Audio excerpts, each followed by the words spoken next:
लोक न्यूज मराठी, आवाज लोकशाहीचा। विटा शहरात आरोग्य सेवेचा विश्वासार्ह आधार आदिती मल्टी स्पेशालिटी हॉस्पिटल संचलित बंडगर हॉस्पिटल विटा, महात्मा फुले जन आरोग्य योजना, आयुष्यमान भारत व बांधकाम कामगार योजनेअंतर्गत शस्त्रक्रिया आणि उपचार पूर्णपणे मोफत, हाडांवरील सर्व प्रकारचे ऑपरेशन्स, वेदना निवारणासाठी ब्लॉक इंजेक्शन, डायलिसिस, मूतखड्यावरील सर्व प्रकारचे ऑपरेशन व उपचार, जनरल सर्जरी, अपेंडिक्स, हर्निया, मूळव्याधवरील ऑपरेशन व उपचार पूर्णपणे मोफत। सावरकर नगर, खानापूर रोड, विटा। संपर्क आपल्या स्क्रीनवर। वाढती महागाई, इंधन दरवाढ, गॅस सिलेंडरच्या वाढलेल्या किमती, शेतकरी, महिला आणि बेरोजगारांच्या विविध प्रश्नांकडे शासनाचे लक्ष वेधण्यासाठी खानापूर तालुका काँग्रेस कमिटी आणि विटा शहर काँग्रेस कमिटीच्या वतीने आज तहसील कार्यालयावर भव्य मोर्चा काढण्यात आला।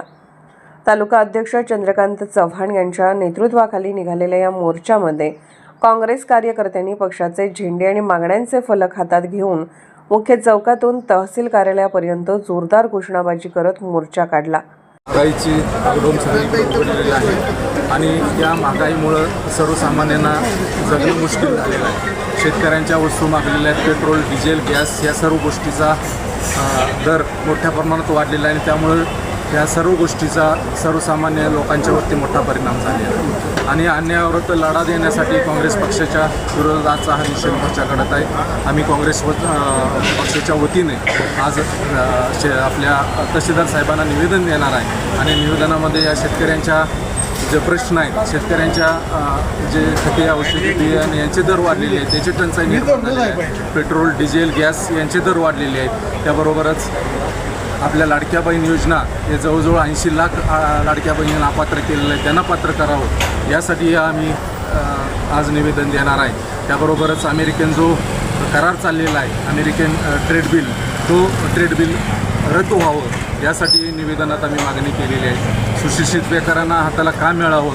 त्यांना रोजगार भत्ता मिळावा यासाठी सुद्धा या निवेदनात आम्ही मागणी केलेली आहे। अशा पद्धतीनं सर्व प्रश्नांचा हे निवेदन घेऊन आम्ही तहसीलदार साहेबांच्याकडे जाणार आहोत, तहसीलदार साहेबांना हे निवेदन देणार आहोत आणि समजा निवेदन देऊन जर यात काही परिणाम नाही झाला, त्याच्यावरती तोडगा नाही काढला तर मोठं जनआंदोलन काँग्रेसच्या वतीनं सर्व जनतेला बरोबर घेऊन, त्याबरोबरच काँग्रेस कार्यकर्त्याला बरोबर घेऊन मोठं जनआंदोलन आम्ही उभा करणार आहे। या आंदोलनात विटा शहराध्यक्ष सुरेश पाटील, विठ्ठलराव साळुंके, अशोकराव साळुंके, सुधीर जाधव, उदय थोरात, मच्छिंद्र महापुरे, नंदकुमार आयवळे, शंकरराव फाळके, हरिराम माने, पवन सुतार, सुधीर पोद्दार, अरविंद गायकवाड, दशरथ साळुंखे यांच्यासह काँग्रेसचे अनेक पदाधिकारी व कार्यकर्ते मोठ्या संख्येने सहभागी झाले होते।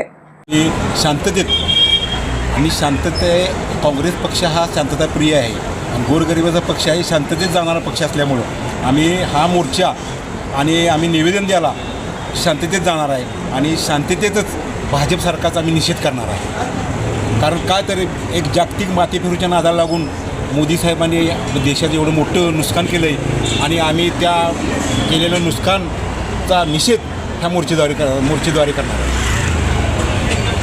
जनतेच्या ज्वलंत प्रश्नांवर तातडीने उपाययोजना कराव्यात, अन्यथा आंदोलन अधिक तीव्र करण्यात येईल असा इशारा यावेळी काँग्रेसच्या पदाधिकाऱ्यांनी दिला।